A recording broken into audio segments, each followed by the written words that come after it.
Welcome to Wired to Hunt's Unconventional Wisdom, where we take one commonly held deer hunting belief and examine an unexpected alternative.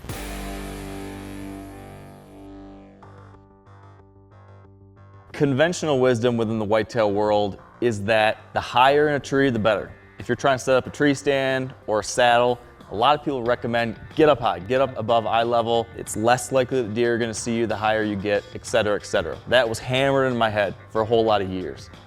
But in some scenarios, that is actually the wrong approach. Sometimes lower is actually better.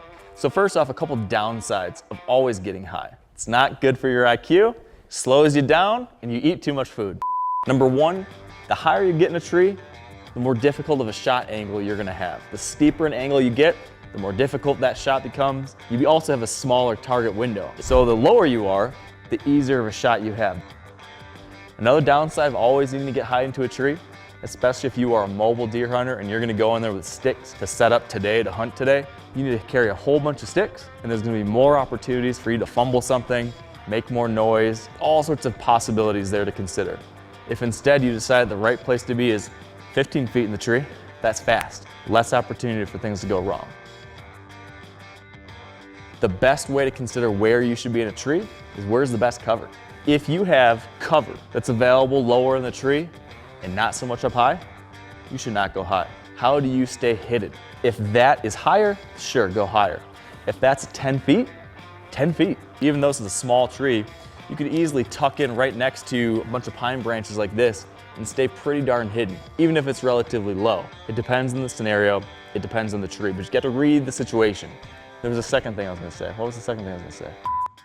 Read what the deer tell you. If you get set up lower and then you're spooking deer, a family group of does comes in, they spot you right away, a young buck comes in, spots you right away, maybe you do need to get higher. Maybe you need to put your tree stand on the opposite side of the tree. See what the deer are telling you, listen and adjust, but don't just assume you have to go skyrocket high. Which brings us to the final thing to consider, which is that a lot of people just aren't comfortable at extreme heights.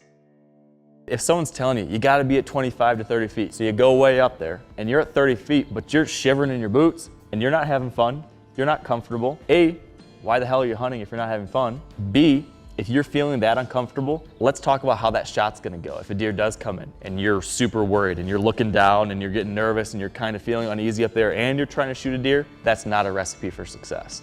I know some people that hunt at 7, 8 feet. If you're in the right tree, if it's the right situation with a bunch of boughs and branches, you can get away with that kind of stuff more than you might expect. Regionally, this can change too, right? There's some states where deer are absolutely on eggshells at all times. There's so many deer hunters, you might need to get a little bit higher. Other states where there's less hunting pressure, these deer are not concerned about death from above. In that kind of case, you might be able to get away with 12 feet no matter what. So again, that goes back to reading the scenario and not assuming that you have to do something just because everybody else says it. Sometimes lower's better. If you want more information like this, be sure to tune into the Wired Hunt podcast or the Wired Hunt Foundation's mini-series. We've got new deer hunting know-how every week. You can find it wherever you get your podcasts.